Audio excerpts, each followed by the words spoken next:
முஸ்லிமின் அழகு. நேர்மையின் ஒரு முஸ்லிமின் பெரிய பண்பு.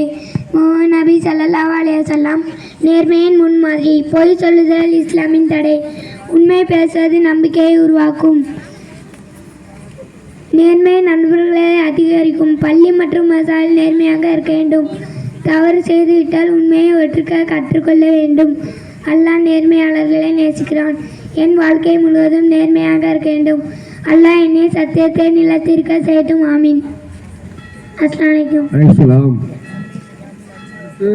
அக்மல் ரியாஸ் அவருடைய தலைப்பு அழகிய முன்மாதிரி.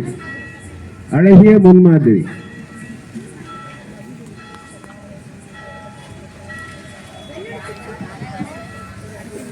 எனக்கு ஒரு இடம் தடா.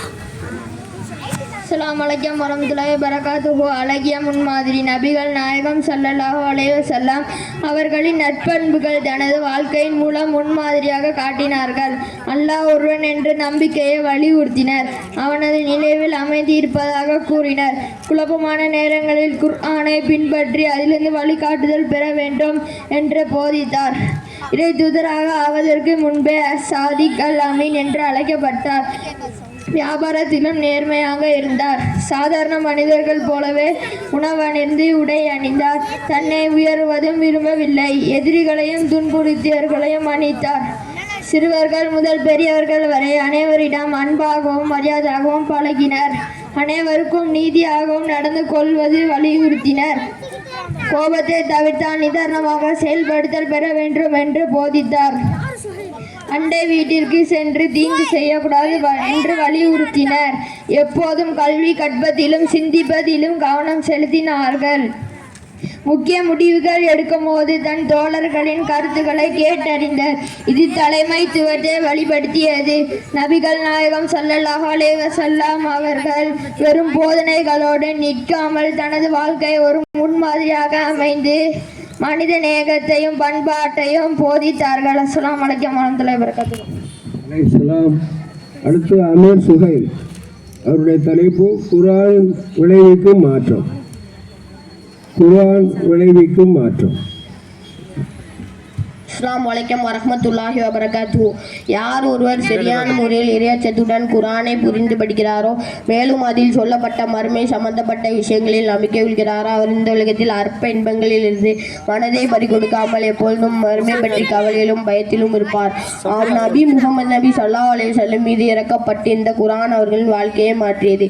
குடும்பத்தை மட்டுமே அறிந்த நபி அவர்களை சமூகத்தோடு இணைந்து அல்லாஹ்வை அறியாமல் மறுமை தெரியாமல் நபி அவர்கள் அல்லாஹ்வின் பக்கம் மறுமை பக்கம் திருப்பியது. அவர்களது வாழ்க்கையை முற்றிலும் மாற்றியது. அல்லாஹ்வை தேடினார்கள், அவனுக்காக வாழ்ந்தார்கள், உணவின் ருசியை மறந்தார்கள். அவர்களது கவலையெல்லாம் ஒன்றே ஒன்றுதான், மறுமை மறுமை மறுமை. இந்த குர்ஆன் மிருதமாக இருந்தவர்களை மனிதனாக மாற்றியது. பொண்ணுக்கும் பெண்ணுக்கும் மண்ணுக்கும் ஆண்டு கொண்டிருந்தவர்களை மறுமையில் வேட்கை உடையவராகவும் மறுமையில் மைந்தவர்களாகவும் மறுமையில் உறுதியாகவும் செய்பவர்களாகவும் மாற்றியது. அறிவே இல்லாமல் மறுமை பாதாளத்தில் இருந்தவர்களை கல்வியின் உச்சத்தில் நிறுத்தியது.